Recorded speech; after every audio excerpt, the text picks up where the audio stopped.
நான் இந்த லட்சுமி சரஸ்வதி சொன்னதுனால சொல்றேன். ஒரு 10 நாளைக்கு முன்னால ஒரு ரவிவர்மா ஓவியம் பார்த்தேன். ஒரு புக்ல அழகா போட்டிருக்கு. அதுல நல்ல ஒரு பிங்க் கலர் சாரியில லட்சுமி உட்கார்ந்திருக்காங்க. பத்மாசன் பியூட்டிஃபுல்ங்க. ரவிவர்மா வந்து 1000 வருடங்கள் ஓய்ந்து கிடந்ததற்கு பின்னர் வாராதது போல் வந்த மாமணி போல வந்த ஒரு அற்புதமான ஓவியம் வரைஞ்சிருப்பான்.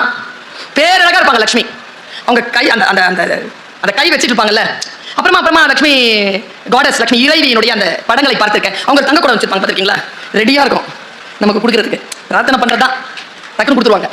இது எப்படி தெரியுமா வாங்கினாங்க? அவங்க விஷ்ணுனுடைய கால் பிடித்து 12 காலமாக செய்த ஊழியத்தின் பலனாக விஷ்ணு அவர்களிடம் கேட்டார்களாம், எனக்கு ஒரு வரம் தாருங்களேன், என் பக்தர்களுக்கு நான் ஏதேனும் தர வேண்டும். உடனே மகிழ்ந்த விஷ்ணு சொன்னாராம், உன்னிடத்தில் யார் வந்து கேட்டாலும் அவர்கள் வாழ்க்கை நிறைவாக இருக்கும்படியாக செல்வத்தை தரக்கூடிய ஒரு வரத்தை உனக்கு தந்தேன் என்று சொன்னாராம். லட்சுமி கிட்ட எது கேட்டாலும் காசு கிடைக்கும். கொடுத்த உடனே நம்மளை பத்தி தெரியும்ல விஷ்ணுவுக்கு, அவர் ஒரு முடிவு பண்ணாரு, காசு எங்க இருக்குதோ அங்கதானே போவாங்க. இப்ப நமக்கு ஒரு பைலா எழுதினாரு, நீ எவ்வளவு வேணாலும் கொடுத்துக்கலாம், நான் நினைச்சா வாங்கிடுவேன். கூட்டாரா இதை பார்த்துட்டு இருந்தாங்க நம்ம காடஸ் சரஸ்வதி. நேரா தன்னுடைய கணவர் கிட்ட போனாங்க. லட்சுமி வந்து அவங்களுடைய கணவர் கிட்ட கேட்டு ஒரு வரத்தை பெற்று விட்டார். நீங்களும் எனக்கு வரம் தாருங்க. என்ன? அவங்க வரத்தை விட கொஞ்சம் அதிகமா இருக்கணும். அது பெண்களுக்கே ஒரு விஷயம் தான். நான் எப்பவுமே சொல்லுவேன், நமக்கு 8 புடினா அடுத்தவங்களுக்கு 10 புடி, நமக்கு 10 புடி வேணும். அவங்களுக்கு 10 புடி வந்துருச்சுன்னா நமக்கு 12 புடி செயின் கொஞ்சம் கூடுதலா சொல்ல. நான் என்ன செல்வம்?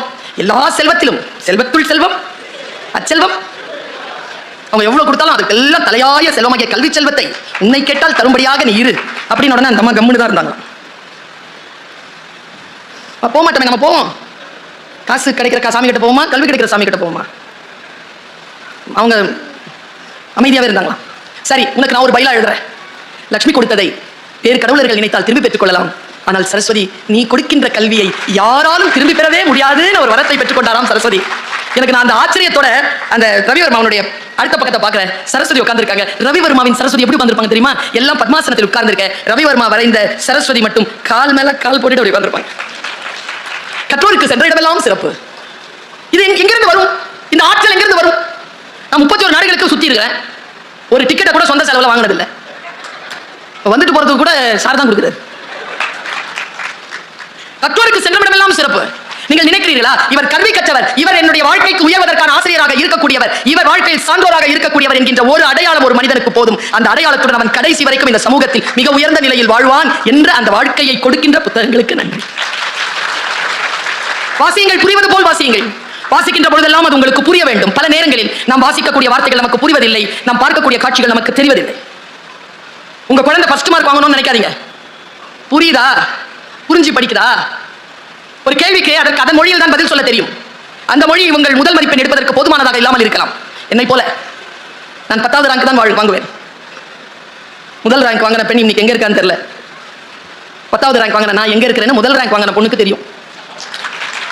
படிப்பு இருக்குல்ல, விஷயம் புரிஞ்சுக்கிறீங்கல்ல, வார்த்தைகளை புரிஞ்சுக்கிறீங்கல்ல. இன்றைய தலைமுறைக்கு நாம் தரக்கூடிய மிக முக்கியமான செய்தியை இந்த மேடையை பயன்படுத்தி சொல்லிட்டு போறேன். நிறைய இளைஞர்கள் இருக்கிறீர்கள். சென்னையிலிருந்து நான் 2:30 மணிக்கு விமானம், எனக்கு 1:30 மணிக்கு நான் விமான நிலையத்திற்கு வருகிறேன்.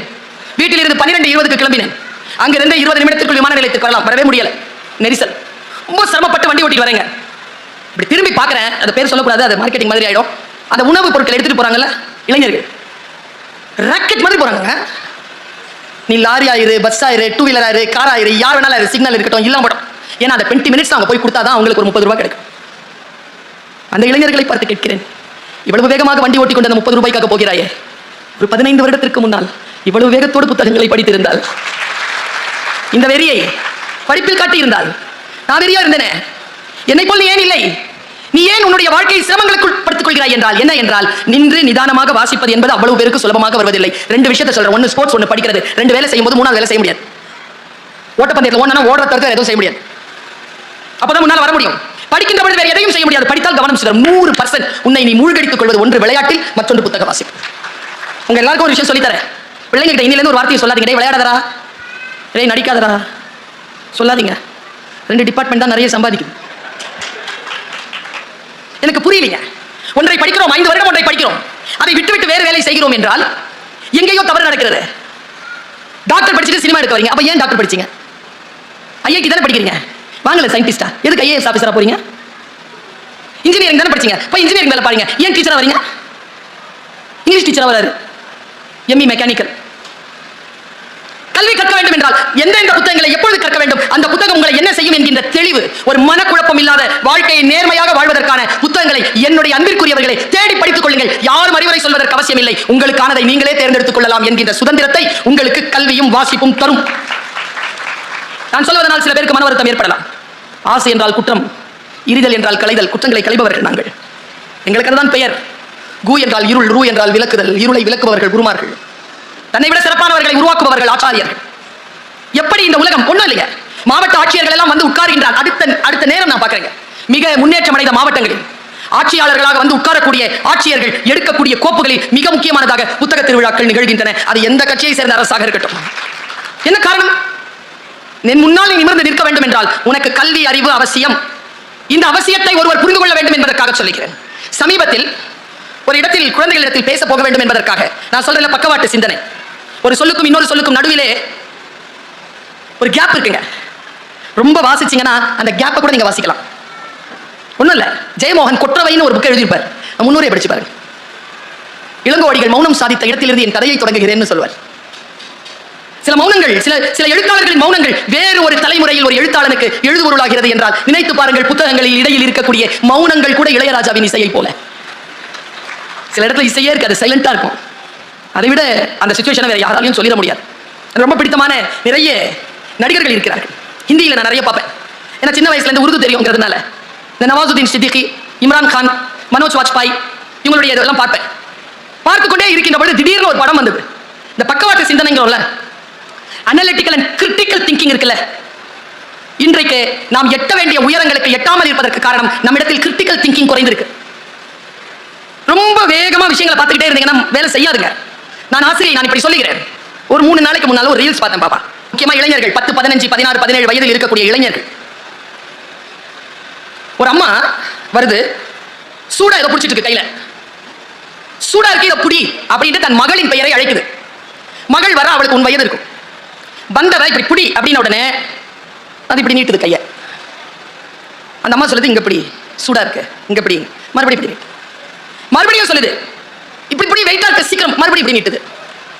உங்களுக்கு தெரியும் நம்ம அம்மாலாம் என்ன செய்வாங்க, காலையில எழுப்பும்போது 6 மணிக்கு, தங்கம் ரோஜாப்பூ 6 மணி ஆயிடுச்சுடா தங்கமே, ஏந்திரிடா. ஏந்திரிக்க மாட்டோம். 10 நிமிஷம் கழிச்சு, ஏய் 6:10 ஆச்சு, 7:15 பஸ், எழுந்துரு. 6:20 பெட்ஷீட்டை பிடிச்சி இழுத்து விட்றோம், ஃபேன் ஆஃப் பண்ணி விட்றோம். 6:30 எந்திரிக்கலன்னு வச்சுக்கோங்க, சத்தமாக ரேடியோ போட்டு விட்றோம். இதெல்லாம் எனக்கு நடந்தது. அதுக்கப்புறமா 6:45 எழுந்திரிக்கலன்னு வச்சுக்கோங்க, எங்கள் அம்மாவுக்கு சின்ன வயசுல இருந்தெல்லாம் எவ்வளோ கெட்ட வார்த்தை தெரியுமோ அத்தனை கெட்ட வார்த்தையும் சொல்லும். அந்த பொண்ணு இருங்கல்ல, நான் பிடிச்சிட்டுன்னு சொன்னால, அந்த பொண்ணு என்ன பண்ணுச்சு, புடி நான் இப்படி நீட்டுச்சா, கடைசியா சத்தம் போட்டு திட்டின உடனே இல்லை அந்த பொண்ணு இப்படி பிடிச்சது. இப்போ நான் இங்கே நிற்கிறேன், நிறுத்துறேன். அந்த பெண் சொல்ல சொல்ல சூடாக இருக்கிறது என்று தெரிந்தும் இப்படி கை நீட்டியது ஏன்? ஏன்? இப்போ நான் இருந்தேன்னா மாவட்ட ஆட்சியர் அதை கொஞ்சம் சீரியஸாக எடுத்துக்கிட்டாரா, ஒரு ஆளை கூப்பிட்டாரா, நேராக போய் அந்த ஸ்டவ்வை சுவிட்ச் ஆஃப் பண்ண சொன்னாரா, இதெல்லாம் நான் பேசிக்கிட்டே கவனிச்சிட்டேன்னா நீங்க என் பேச்சை கேட்காம அதை கவனிக்கிறீங்க. புத்தகங்கள் என்ன செய்யும் தெரியுமா? நீங்க என்ன வேலை செய்யணுமோ அந்த வேலையை செஞ்சுக்கிட்டு உலகம் முழுக்க என்ன நடக்கிறது என்கின்ற கவனத்தை உங்களுக்கு கொண்டு வந்து சேர்க்கக்கூடிய ஆற்றலை புத்தகங்கள் தரும். ரீடிங் ஹேபிட் எவ்வளவு பெரிய விஷயம் தெரியுமா ரீடிங்கிறது? நான் அதான் சொல்றேன். ஏன் அந்த பெண் அப்படி நின்னா, ஏன் அவ கையை இப்படி நீட்டுனா, அவளுக்கு அறிவு இல்லையா? இப்படி நீட்டுனா கேட்க சுற்றும் அப்படிங்கிற அறிவு இல்லையா? இருந்தாலும் அவ ஏன் அப்படி செஞ்சா தெரியுமா? நான் ஆசிரியர், அதனால் திடீரென்று ஒருவர் மீது அப்படியே பழி போட்ட மாட்டேன். மாவட்ட ஆட்சியரும் இருக்கிறார், சொல்கிறேன். 25 ஆண்டு காலமாக நான் ஆசிரியராக இருந்திருக்கிறேன் ஐயா. நான் ஆசிரியர் பணியில் வெள்ளி விழா நாயகி. ஒரு விஷயத்தை சொல்றேன், என் வகுப்பில் இதுவரைக்கும் யாரும் ஒருத்தர் கூட ஃபெயில் ஆனதில்லை. அடிக்குறிப்பு ரெட்லைன் சரியாக ஃபெயில் ஆக விட்டதில்லை. புரிஞ்சுக்கணும்ல, அந்த குழந்தை ஏன் இப்படி நீட்டுது, ஏன் இப்படி பிடிக்க மாட்டேங்குது? எங்க அம்மாட்ட போயிட்டு நான் கேட்டேன், அம்மா இந்த பொண்ணு இப்படி பண்ணுது ஏமா? அது தெரியாத உனக்கு? எங்க ஊர்ல சொல்லுவாங்க, அம்மா கால் பண்ணிருக்காங்க, எங்க ஊர்ல சொல்லுவாங்க, ஒரு மருமக இருந்தாலும் அவ வந்து ஓரம் மட்டும் பெருக்க மாட்டாளாம். மாமியார் வந்து கேட்பாங்களாம், ஓரம் பெருக்கலாம்ல, அது பெருக்காதான். உன்னை நல்ல குடும்பத்துல தானே எடுத்துட்டு வந்தேன், என் பையன் அவளை நல்லா சம்பாதிக்கிறான், உனக்கு கொஞ்சமாவது புரியணும்ல, ஏன் இப்படி பண்ற அப்படின்னு 4-5 திட்டு வாங்கின உடனே சரி மாமி அப்படின்னு கரெக்டா பெருக்குமா. அடுத்த நாள்ல இருந்து அது ஒரு ஆட்டிடியூட் வந்துருச்சு. தொடப்ப கட்டையை எடுத்துட்டு நேரம் அவங்க மாமி வாசல்ல போய் நிற்குமா, மாமி கொடுக்கறத கொடுங்க, வீடு பெருக்கணும்னுமா. மாவட்ட ஆட்சியர் தலை குனிந்ததை ஆமோதிக்கிறார். ஏன் தெரியுமா? சில பேருக்கு ஒரு வாட்டி சொன்னா புரியும் சார், சில பேருக்கு 10 வாட்டி சொன்னாலும் புரியாது சார். வேணும்னு திமிரு செய்யாம இருக்காங்க. அப்படி கிடையாது சார், 9 வாட்டி நீங்க சொன்னது புரியல சார். சரி, ஏன் புரியாம போகுது தெரியுமா? நான் ஒண்ணு சொல்றேன். இந்த போனை கொடுங்க. இந்த போனை எப்ப பார்த்தாலும் பார்த்துக்கிட்டே இருந்தீங்கன்னா யார் சொன்னாலும் புரியாது. புத்தகத்தை படிச்சீங்கன்னு வச்சுக்கோங்களேன், ஏமா சொன்னாலும் புரியும். காட்சிகளை வேகமாக பார்த்து கொண்டிருக்கக்கூடிய மனதிற்கு நின்று நிதானமாக வாசிக்க முடியாது, வராது. என்கிட்ட கேட்பாங்க, நீங்க எப்பெல்லாம் படிச்சதெல்லாம் உங்களுக்கு ஞாபகம் வருது எப்படி? நான் சொல்லட்டுமா? இந்த உலகத்திலே இருக்கக்கூடிய பெரிய சாபம் எது, பெரிய வரம் எது என்று சொல்லட்டுமா? பெரிய சாபம் உன் உயிர் காக்கும் நேரம் வருகின்ற பொழுது நீ கற்றது மறந்து போகும் என்று கர்ணனுக்கு கிடைத்த சாபம். உலகத்திலே அதி அற்புதமான சாபம் என்ன தெரியும், வரம் என்ன தெரியுமா? எந்த நேரத்தில் தேவைப்படுகிறதோ நீ உன் குழந்தை பருவத்தில் பார்த்த காட்சிகள் கூட உனக்கு வந்து கைப்பிடித்து உன்னை தூக்கிவிடும். அந்த சொல், ஒரு சொல்லை இன்னொரு சொல் கடந்து, அந்த ஒரு சொல்லும் இன்னொரு சொல்லோடும் சேர்ந்து அந்த பொருளை புரிந்து கொண்டு அந்த அடுத்த கட்டத்திற்கு போய்கிட்டே இருக்கிறீங்கல்ல, அந்த பயிற்சி இருக்குல்ல, அதுக்கு பெயர் தான் கல்வி, அதற்கு பெயர் தான் அறிவை கூர்த்தீட்டுதல். அதனால் சொல்லுகிறேன், இந்த அறிவை கூர்த்தீட்டி தந்த புத்தகங்களே உங்களுக்கு நன்றி. ஒன்றை எப்படி நான் புரிந்து கொள்ள, நான் இப்படி சொல்றேங்க, வெறும் சொல் தான். கருத்து ஏத்துங்க மந்திரம், வெறும் கயிறு தான். எடுத்து கையில கட்டினா கங்கணம், கழுத்துல கட்டினா தாலி, இடுப்புல கட்டினா அரணா கயிறு. கயிறு தான். வெறும் சோறு, கருத்து ஏற்றினால் பிரசாதம். வெறும் பேச்சு, கருத்து ஏற்றினால் சத்சங்கம். வெறும் கட்டடம், கருத்து ஏற்றினால் கோவில் வீடு. கருத்து ஏற்றணும்ல, அந்த கருத்து ஏற்றக்கூடிய அந்த ஆற்றலை எது தரும் என்றால் வாசிப்பும் புத்தகங்களும் உனக்கு தரும். போன சண்டே தினமலர் பத்திரிகை இருந்துச்சுன்னா அதுல எனக்கு கேள்வி பதில் கேட்டிருக்காங்க. அதுல என்னுடைய பேட்டி ஒன்று வந்திருக்கு. நான் ஒரு சிறுபான்மை சமூகத்தை சேர்ந்த ஒரு பெண். என்னுடைய வீட்டில் பேசக்கூடிய மொழி உருது. அப்பா உருது, அம்மா தமிழ் வழி. அவங்களுக்கு 9 வயசுல கல்யாணம் பண்ணி கூட்டு வந்துட்டாங்க. அதனால அவங்களுக்கு உருது எழுத படிக்க தெரியும். எங்க அம்மாக்கு, எங்க அம்மா தமிழ்ல பேசுவாங்க, எங்க அம்மா தமிழ்ல பேசுவாங்க, எங்க அப்பா ஃபுல்லா உருது தான் பேசுவாங்க. கொஞ்சம் நினைச்சு பாத்தீங்களா, ஒரு பிற்படுத்தப்பட்ட சிறுபான்மை சமூகத்தில் உருது பேசுகின்ற ஒரு பெண் எப்படி இவ்வளவு பயணங்களை செய்து PhD வரைக்கும் வாங்கி இந்த மாதிரி உலகமெல்லாம் பயணம் செய்து உலக தமிழ் சங்கத்திற்கு துணைத் தலைவராக வந்து உட்கார்ந்திருக்கானா? என்ன பின்புலம் என்றால் அவள் வாசிப்பு. அவள் எந்த மதத்தை சார்ந்த ஒரே புத்தகத்தை வாசிப்பது இல்லை. அவள் எல்லாத்தையும் வாசிக்கிறான். நான் பைபிள் வாசிக்கிறேன், நான் தேவார திருப்பதிகங்களை வாசிக்கிறேன், நான் குறள் வாசிக்கிறேன், நான் சங்க இலக்கியங்களை வாசிக்கிறேன். வாசிக்க வாசிக்க எனக்கு பொருள் புரிகிறது, ஒரு பேருண்மை புரிகிறது. என்ன தெரியுமா? ஒரு மதம், காத்திரமா சொல்றேன், நாம் புரிந்து கொள்ளாமல் யார் புரிந்து கொள்வது? எந்த மதமும் எடுத்துக்கோங்க, அதுக்குன்னு ஒரு புத்தகம் இருக்கும். புத்தகம் இல்லாமல் மதம் கிடையாது. மதவாதிகளுக்கே தெரிகிறது, இதை பரப்ப வேண்டும் என்றால் புத்தகத்தை தான் நாம் கையில் கொள்ள வேண்டும் என்று. புத்தகம் தான். தமிழர்களுக்கு ஒரு புத்தகம் உண்டு. தெய்வ வள்ளுவன் வான்மறை தந்தது என்கிறான் பாரதி. திருக்குறளை, திருவள்ளுவத்தை, அவருடைய ஒரு குறளை, ஒரு எழுத்தை புரிஞ்சுச்சுன்னா போதுமே. உங்களுக்கு ஒரு விஷயம் சொல்லவா? உலகத்திலேயே ரொம்ப மகிழ்ச்சியான பணி என்ன தெரியுமா? குழந்தைகளோடு பணி செய்வதுதான். மிகப்பெரிய பணி. ஆசிரியர்களாகிய எங்களுக்கு அது வாய்த்திருக்கிறது. டாக்டர்ஸ் பணியும் சிறந்த பணிதான். 2 பேருமே ஆசிரியர்கள், டாக்டர்ஸ் 2 பேரும் உயிரையும் புத்தியையும் காக்கக்கூடிய அதி அற்புதமான வேலைகளை செய்யக்கூடியவர்கள். டாக்டர்ஸா தன்னுடைய குழந்தைகள் வர வேண்டும் என்று பல பேர் நினைக்கிறோம், ஆசிரியர்கள் உட்பட. ஆனா ஒரு ஆசிரியரா நான் சொல்லட்டுமா, டாக்டரா இருக்கிறது ரொம்ப பெருமை தான். ஆனா அதை விட கொஞ்சம் கூடுதலான ஒரு வாய்ப்பு ஆசிரியரா இருக்கிறதுல இருக்குது. ரொம்ப சிம்பிள் வாய்ப்பு தான். இப்ப நம்ம கிட்ட படிச்சவர், மாவட்ட ஆட்சியர்னு வச்சுக்கோங்களேன், இப்ப நான் தான் வகுப்பெடுத்திருக்கிறேன்னு வச்சுக்கோங்க, நான் தைரியமா சொல்லலாமோ இல்லையோ, இவர் என்னுடைய மாணவர், படிக்கலங்கிறது வேற. நான் லேடிஸ் காலேஜா போயிட்டேன் சார், படிச்சிருந்தா நான் சொல்லலாம் இல்லையா, இவர் என் மாணவர்னு. ஒரு டாக்டர் நான் சொல்ல முடியுமா? என்ன, இவர் எனக்கு பேஷண்ட் சொல்ல முடியாதுங்க. டாக்டருடைய பணி மிக உயர்வானது. ஆனால் எதையும் அவர்கள் மிக பெருமையாக, இன்னாருக்கு நான் தான் மருத்துவம் பார்க்கிறேன் என்று சொல்ல முடியாது. இன்னாருக்கு நான் தான் கற்றுக் கொடுக்கிறேன் என்று ஒரு ஆசிரியரால் சொல்லிவிட முடியும். அந்த ஆசிரியராக என்னை உயர்த்திய புத்தகங்களுக்கு நன்றி. என்னுடைய வாழ்க்கையை நான் தொடங்கியது ஒரு PT டீச்சரா சார். எனக்கு விளையாட்டுனா ரொம்ப பிடிக்கும், முறையான விளையாட்டு. நான் ஷட்டில் நல்லா ஆடுவேன், கபடி நல்லா ஆடுவேன், நல்லா ஓடுவேன், இப்போ விட்டாலும் ஓடிடுவேன். என் வாழ்க்கையை நான் பென்சிலில் இருந்து தான் தொடங்கினேன். ஒரு PT டீச்சர். PT டீச்சர் என்பது சாதாரண பணி அல்ல.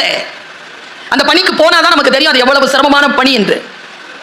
அதுலயும் எனக்கு கொடுத்த வேலை என்னன்னா, மாசத்துக்கு 800 ரூபாய் சம்பளம், LKG UKG பிள்ளைகளுக்கு PT டீச்சர். PT டீச்சரா போனேன்னா ரொம்ப கஷ்டம், பாடம் படிக்க முடியாது, விளையாடிட்டுல இருக்கணும்.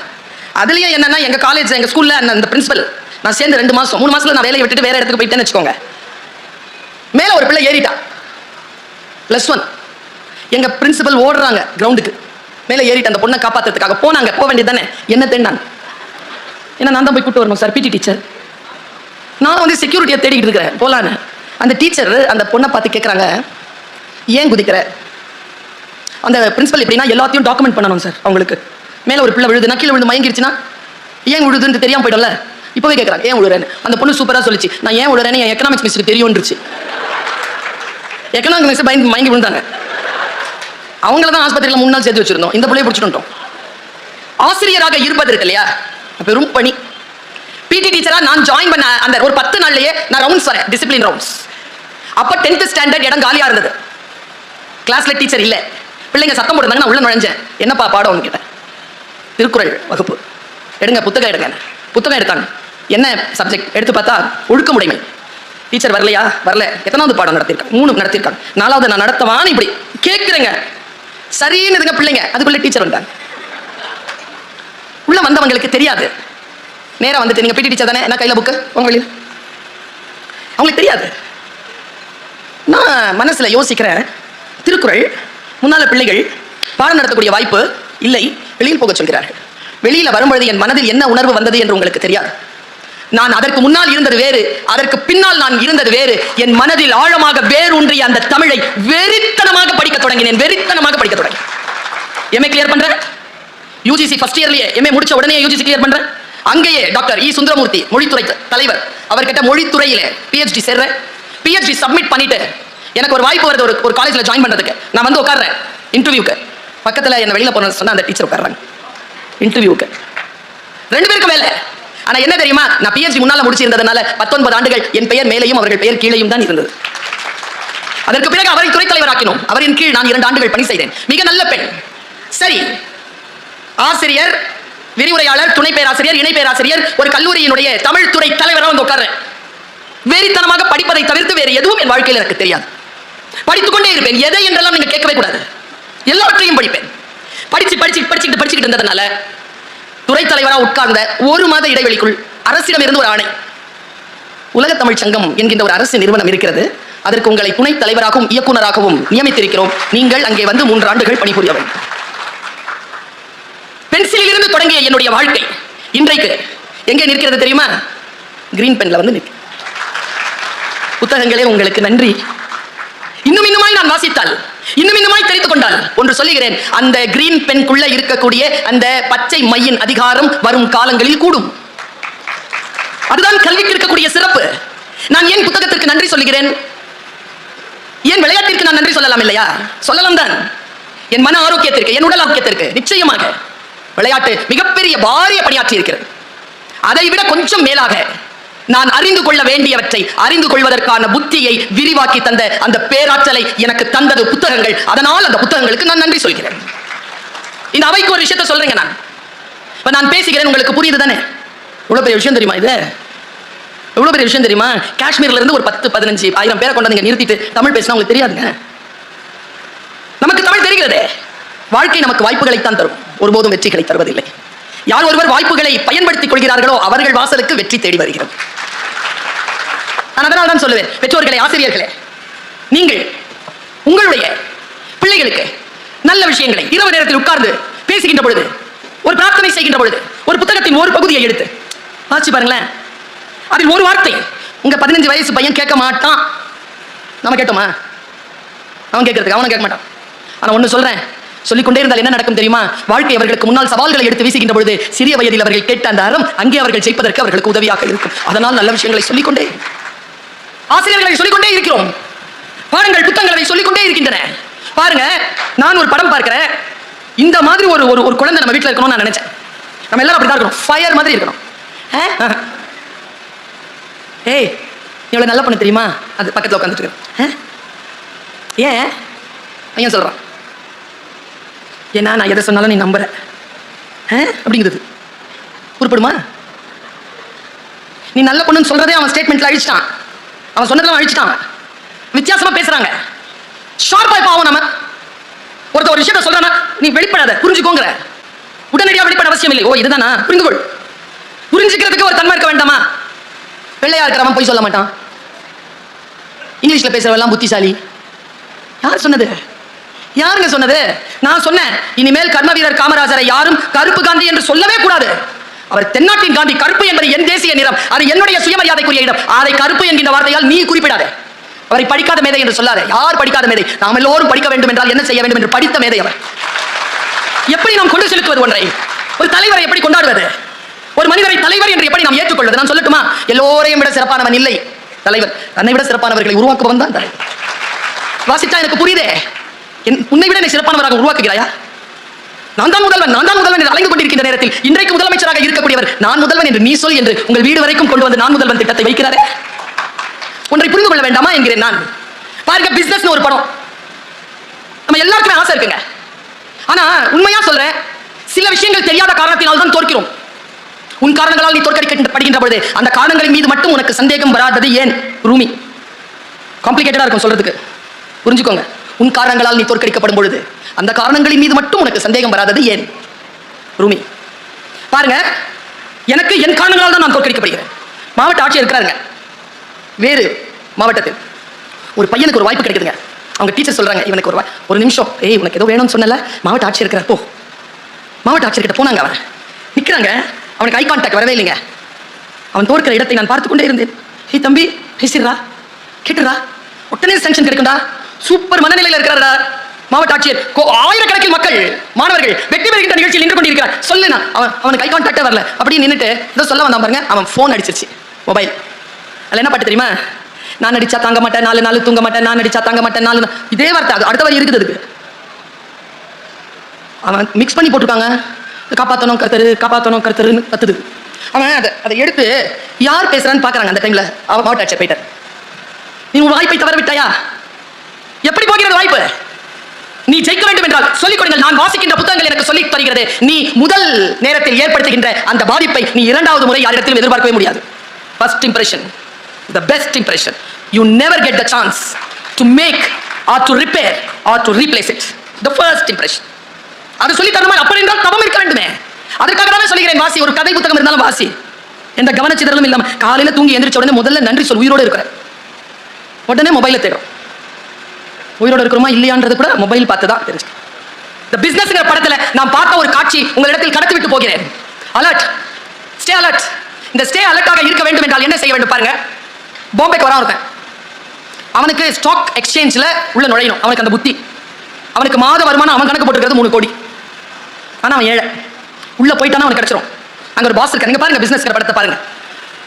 உள்ள போறான், உள்ள அனுப்பவே மாட்டேங்கிறாங்க அவனை. அவன் ஆடை எப்படி இருக்கு, 3 நாள் கலைந்து இருக்கிறான், என்ன பண்றதுன்னு தெரியல. நேரா ஒரு நாள் ஏமாத்திட்டு ஷர்ட் லைன் டக் பண்ணிட்டு கரெக்டாக ஃபார்மல்ல வந்த மாதிரி சட்டுன்னு அந்த ஆஃபீஸ்க்குள்ள நுழைஞ்சிடான். இந்த பாஸ் வந்து அவர் வரது பார்க்குறான். அவர் பாஸ் வந்து இதில் ஏறார், லிஃப்ட்டில். என்ன தெரிஞ்சு தடுக்கிறதுக்குள்ள அவனை ஏறிட்டான் உள்ள. இப்போ பாஸ், அவன் செக்ரட்டரி, 3 பேர் தான் இருக்காங்க. அந்த 30 செகண்டை பயன்படுத்துறாங்க. நாளைக்கு உங்களை சந்திப்பதற்கு எனக்கு 3 நிமிடங்கள் நேரம் கொடுங்கள், நான் எவ்வளவு பெருமதியானவன் என்பதை உங்களுக்கு நான் சொல்லிவிடுகிறேன். அன்னைக்கு தெரியல பாஸ்க்கு என்ன மூடு இருந்ததோ. Take his number, tomorrow 10 o'clock is your interview சொல்லிட்டு வந்துடுறாருங்க. நான் படுத்தபடி தாங்க அந்த படத்தை பார்த்துருந்தேன் ஐபேட்ல. இதை பார்த்த உடனே எழுந்திரிச்சு உட்காந்துட்டேன். கிடைச்சிருச்சு அவனுக்கு. பார்த்தா அடுத்த நாள் காலையில் 10 மணி ரவுண்ட் டேபிள் கரெக்டாக 9:59க்கு மாஸ்டர் வந்து உட்காரார். இவன் 9:50க்கே போயிட்டான். காத்திருக்கிறான், உள்ள கூப்பிட்றாங்க, போகிறான், உட்காரான். 1 minute tell us about yourself. 1 நிமிஷம் பேசுகிறான். Okay, you have 2 minutes tea அப்படின்றான். டீ கொண்டு வைக்கிறாங்க முன்னால்.